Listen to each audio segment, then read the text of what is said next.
जैसे निर्धन व्यक्ति सोचता है कि धनवान हो जाऊं, मैं सुखी हो जाऊंगा।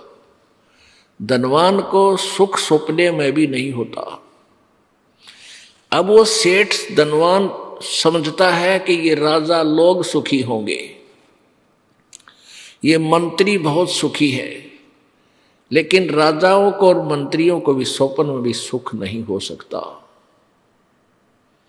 राजा लोग सोचते हैं ये सुख तो कितना ऊपर ही होगा, स्वर्ग में।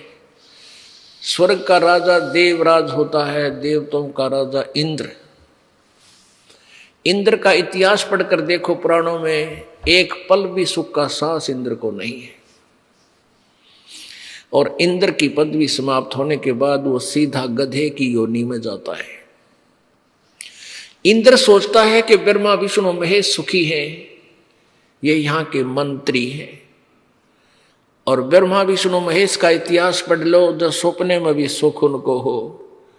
आपने श्रीमद देवी भागवत गीता प्रेस गोरखपुर से प्रकाशित यानी देवी पुराण में प्रथम स्कंद में प्रश्न नंबर 28 पर और 29 पर पढ़ा।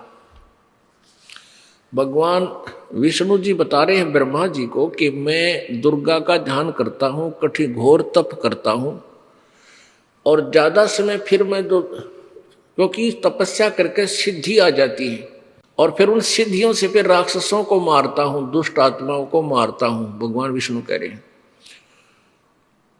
और थोड़ा बहुत कोई समय मिलता है, सौभाग्य प्राप्त होता है, तो लक्ष्मी के साथ सुखपूरी समय बिता पाता हूँ, नहीं तो मैं ज्यादातर समय युद्ध में ही व्यतीत करता हूँ। तो कहाँ सुख हुआ श्री विष्णु जी को। और विष्णु जी का अवतार श्री रामचंद्र जी आए थे।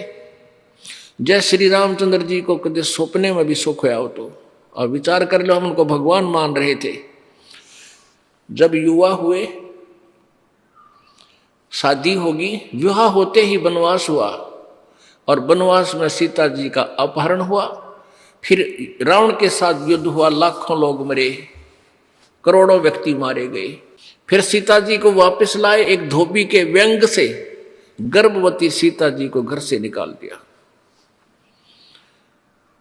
वो बेचारी कहीं कहीं भटकती हुई, और वाल्मीकि महर्षि जी के आश्रम में जाके उस माई ने शरण पाई।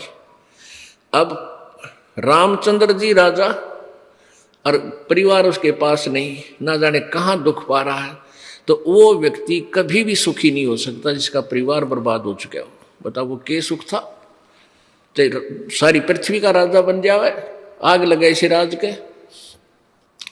और फिर रामचंद्र रूप में उसने बाली को मारा था, सुग्रीव के भाई को, विष्णु जी ने अर्थात रामचंद्र जी ने। उसका प्रतिफल उसने स्वयं श्री कृष्ण रूप में आकर बदला दिया। एक शिकारी ने भगवान श्री कृष्ण के पैर में तीर मार कर उनका वध किया। और श्री कृष्ण जी का जीवन, पूरे जीवन का इतिहास देख लो, सारा जीवन दुख में। जन्म जेल में, माँ बाप जेल में, मामा शत्रु बन गया, मारने के लिए पीछे पीछे दौड़ रहा है। कभी केसी मारने जा रहा है, कभी पुतना जा रही है, कभी कोई भाग रहा है, कोई कुछ कर रहा है, कभी चानौर उसके पीछे लगा है, कभी जरासंध और कभी काल्यवन। उनके सताए हुए भगवान श्री कृष्ण जी और द्वारका बनाई, अलग से समुद्र में एक टापू ढूंढ गए। वहां जाकर कुछ दिन वो राहत मिली। उसके बाद दुर्वासा के श्राप से पूरे यादव कुल का विनाश हो गया, और श्री कृष्ण जी के भी कई हजार पुत्र थे, पौत्र थे, परपोते थे, वो सभी मारे गए। और श्री कृष्ण जी भी अंत में तीर से मारे गए। तो कैसे सुख हुआ।